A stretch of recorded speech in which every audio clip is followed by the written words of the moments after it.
I'm back. I feel way better than I did last video. It's after the other freaking lunar eclipse. Let's get stuff done before we start losing it. Hi, I'm your local internet friend, also known as Toki, and today's video is actually going to end up being another, sort of rant, but also with a bit of research behind it. And surprisingly enough, pretty much like a lot of my videos, I was scrolling through TikTok and I ended up coming across a video of someone that stitched something that a pastor was saying. Specifically what was said, it was that a pastor wanted to speak to their congregation about single women and the fact that them being single they might feel happy being single now, but if you go ahead and go 50 years down the line, they might end up being alone and miserable with 10 cats. I don't understand why it's always an egregious amount of cats.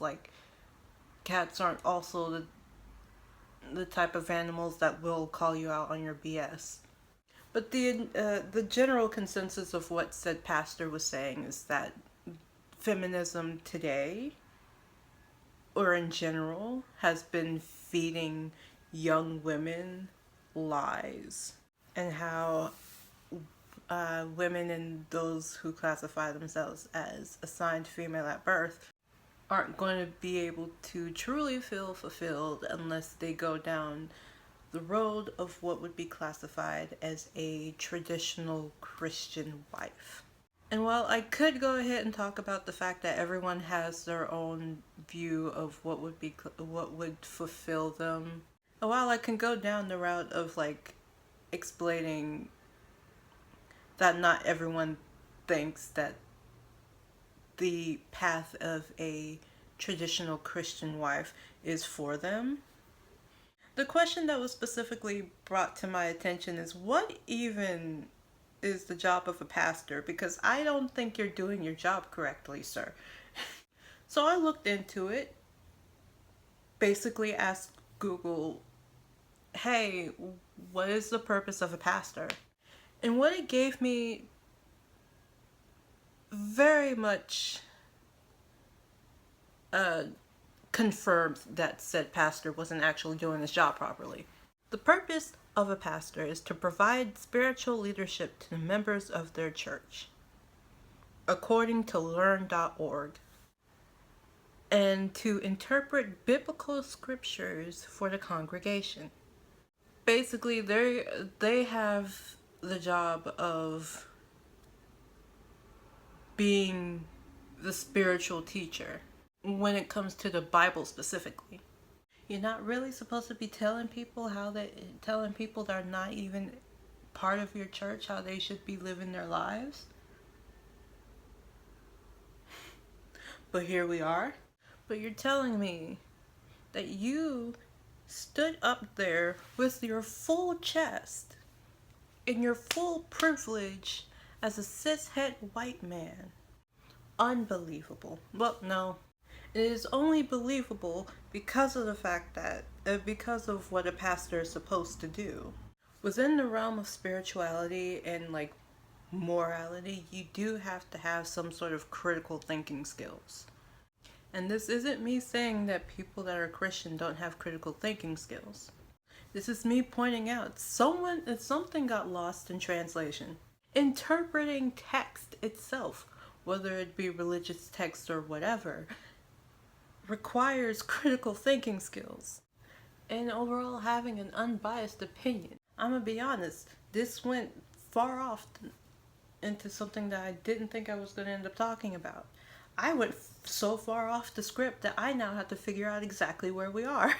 The point of me pointing this out is the fact that the pastor in that video was doing his job loosely while also not actually doing his job. More than likely, the sermon itself started off with whatever scripture they were supposed to be dissecting and be whatever verse was supposed to be dissected and interpreted to the congregation, but it ended up going off on some sort of like tangent or rant, pretty much how this video ended up going. And I will go ahead and give the religion itself a bit of a I won't go too hard on the religion itself because it definitely like wants people to have a certain, it wants people to go ahead and like help out other people and like be goodwill toward men and all of that other stuff, but at the same time you have a lot of people using the King James version of the Bible, which was specifically translated and possibly corrupted by King James himself, so he can have more control over his freaking kingdom, while also getting away with doing whatever. The point that I'm trying to make here is the fact that Christianity, as it is taught today, is mainly about control. Controlling so many people. And this might actually be the reason as to why it is often used in tandem with creating a cult. The concept of religion was created by man, which also means it has the ability to be corrupted by man. Now, a long time ago, not everyone was able to actually read, so having a pastor actually made sense. But seeing as though you can find the King James version of the Bible in like freaking hotel rooms, and pretty much everyone has the ability to learn how to read, which also means that everyone has the ability to read and interpret the scriptures themselves, which kind of defeats the purpose of a pastor. The way that I am interpreting pastors now is literally they are the ones that are controlling exactly where the sheep go. There's this entire thing about like for you are the shepherd, you control my sheep. Because of the fact that I don't really care much about Christianity until it's brought to my attention, I don't really do too much research on it, so I can't really tell exactly where that came from, but it's just like, you are my shepherd, you control my sheep. And that just means that their congregation is said sheep. The point that I'm trying to make here is that at some point they didn't really expect people to be reading the Bible to better understand it themselves, or to try and interpret the scriptures themselves. You know, with the amount of contradictions that they end up making in the Bible itself. Enter in something else I've been honestly laughing at, which is the Bible Doesn't, a series that I have also ended up finding on TikTok titled The Bible Doesn't Make Any Sense. Because if you go ahead and actually read it cover to cover, without whatever explanation that Christians will try to put onto it, there's a lot of things that specifically contradict things that were said before. Like the entire story of Adam and Eve being the first two people on earth contradicts what was said before they started talking about Adam and Eve. Specifically when they started talking about how God made the earth within like 6 days and rested on the seventh. And people and animals and plants, those had their own specific days. And that was said early on, before the story of Adam and Eve. And there are way more contradictions in the Bible that I don't really remember exactly what they were. Again, I listen to it, I laugh at it, I poke fun with the person and then I move on. But if the thing that I'm saying is, if they expected for people to even read the Bible, to interpret it themselves, there would be a lot less contradiction. There would be a lot less contradicting information that is given or that is written. All in all, the two things I would want to go ahead and like end this video off with is spirituality itself,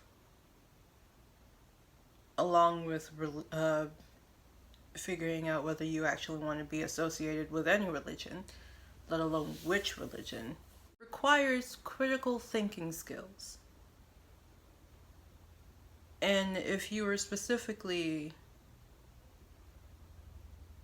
exposed to the teachings of Christianity, or pretty much any other organized religion, also would require you to deconstruct those parts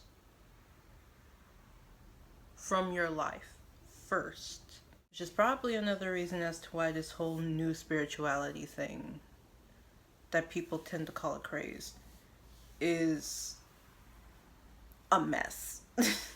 As a person that considers themselves pagan, I have also been essentially caught up in the mess. But I'm also able to, I was also learning how to like not be part of the mess. I did say there were two things. I forgot the second thing. It's either I forgot the second thing or I forgot whether I actually said the second thing or not. If I didn't actually say the second thing, then I'll say that the second thing is, if ever you decide to go ahead and go into the spiritual community in general, please make sure that you have your own morals and boundaries set first. Because even just like dipping your toe in, let's not play the game mess around and find out. Again, even just dipping your toe in it could mean being pulled into the mess. And now that we're done with that, it's actually time to go into the stereotypical YouTuber outro, where I, as a stereotypical YouTuber, would ask you to do the following. Yes, I am bringing it back. Why? Because it's still a part of me. Again, I did say that I was in a bit of a funk for several reasons, but now I'm feeling slightly better, and simply because I am still mentally and emotionally not stable enough to go ahead and like, this is about as much as I can do without absolutely losing it. So please don't forget to like, share, subscribe, comment below any type of other video ideas you want me to go ahead and, I don't know, make a video about. And please hit the notification bell to be notified of whenever I post, as we are currently living through historical events that will be talked about in classes years from now. The thing that I will say is, please take care of your overall mental, emotional, mainly well-being. And if that means not getting involved, and I will see you possibly in the next video. Why did I say possibly? I'm the one making these videos. And I will see you in the next video.